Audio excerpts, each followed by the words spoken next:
लक्ष्मी होती माझ्यासाठी, पण ही मला मला मारायचा प्रयत्न केला हे मला फार उशिरा कळालं. तिचे लक्षण तर बरोबर नव्हते. मी काय करणार? मी माणूसच आहे हो. मला संरक्षणासाठी मला वाईट करायची वेळ आली मला. माझी इच्छा नव्हती हिला मारावं किंवा काही करावं म्हणून. लक्ष्मी होती, एक जन्माला पोराला दिलं तिने, एक आई होण्याचं भाग्य हिच्या मागं आणि ही मला मारायचा प्रयत्न करते.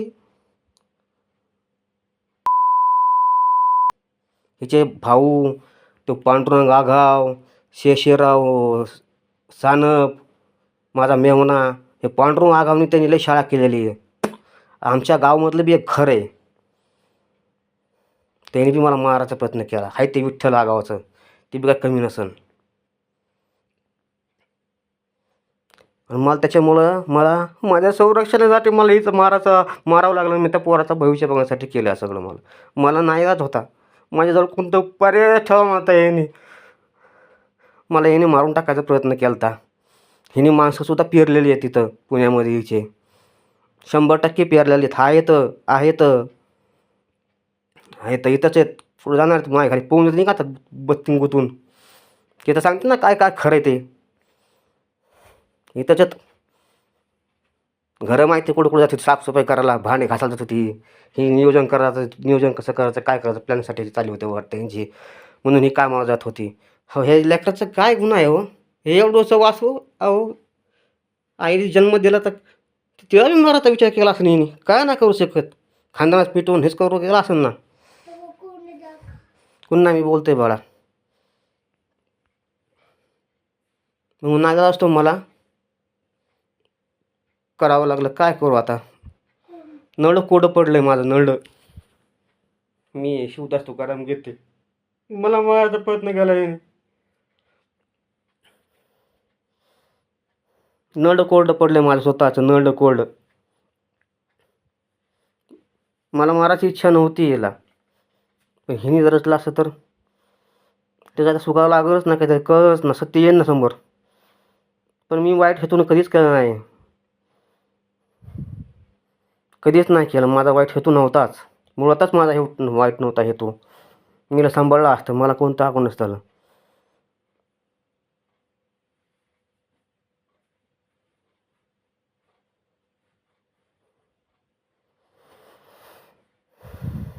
आता काय बोलणार आता? मला फक्त मी एवढं बोलू शकतो, मी स्वतःच्या रक्षणासाठी मला एवढं करायची वेळ आली. नाही तर मला करावं अशी इच्छा नव्हती. मी आजपर्यंत कोणता गुन्हा केलेला नाही, अशी माझ्या वेळ आली. ह्या बाईने मजबुरी केलं मला.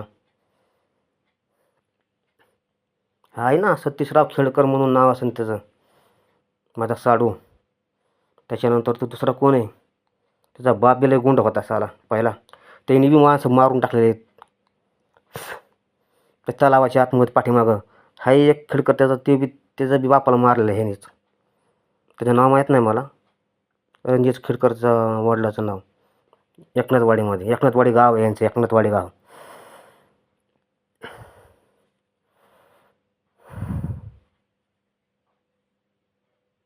सगळे सूत्र कोठ्यावर आले एकनाथवाडी डोंगरात.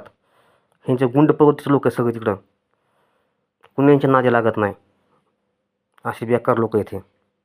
काल दिनांक 22 जानेवारी रोजी पहाटेच्या वेळेला यातील आरोपीनामे शिवदास तुकाराम गीते याने आपल्या राहत्या घरामध्ये सकाळी 4:30 वाजण्याच्या सुमारास आपल्या पत्नीबरोबर घरगुती वादातून आणि तिच्या चारित्र्यावर संशय घेऊन शिलाई मशीनच्या कात्रीनं तिच्या गळ्यावर वार करून तिची हत्या केलेली आहे.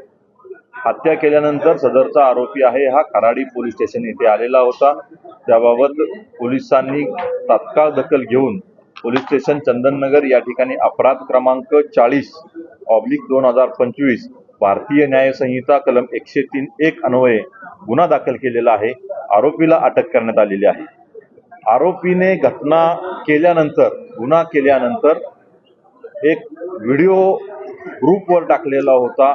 त्यांच्या कार्यालयीन कर्मचाऱ्यांच्या ग्रुपवर तो व्हिडिओ टाकलेला होता, ज्याच्यामध्ये आरोपीने पश्चाताप आणि काही गोष्टी आहेत त्या व्यक्त केलेल्या आहेत.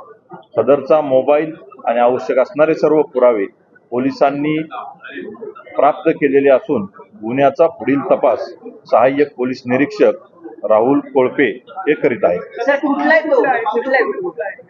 सदरचा आरोपी आहे तो मूळचा राहणारा बीड जिल्ह्यातील आहे आणि त्याची पत्नी आहे ती अहिल्यानगर जिल्ह्यातील आहे.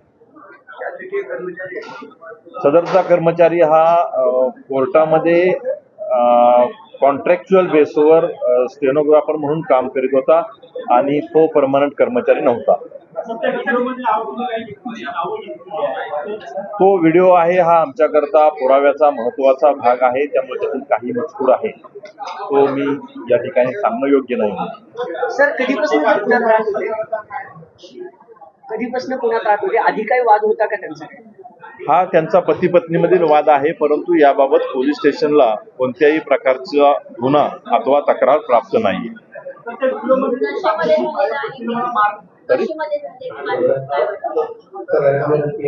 याच्याबाबतचा अधिक तपास केल्याशिवाय आपण कॉमेंट करणं योग्य नाही.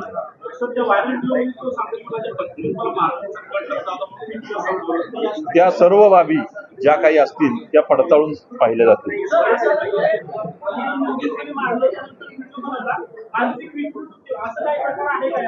याबाबत आता निष्कर्षाप्रत येणं योग्य नाही होणार. ठळक घडामोडींसाठी देशोन्नती न्यूज चॅनलला सबस्क्राईब करा आणि बेल आयकॉन प्रेस करा. मुंबई, पुणे, नागपूर, मराठवाडा असो का विदर्भ, राजकीय, सामाजिक, शैक्षणिक क्षेत्र असो का क्रीडा, सर्वच घडामोडीचे विश्लेषण पाहायला विसरू नका. फक्त देशोन्नती न्यूजवर.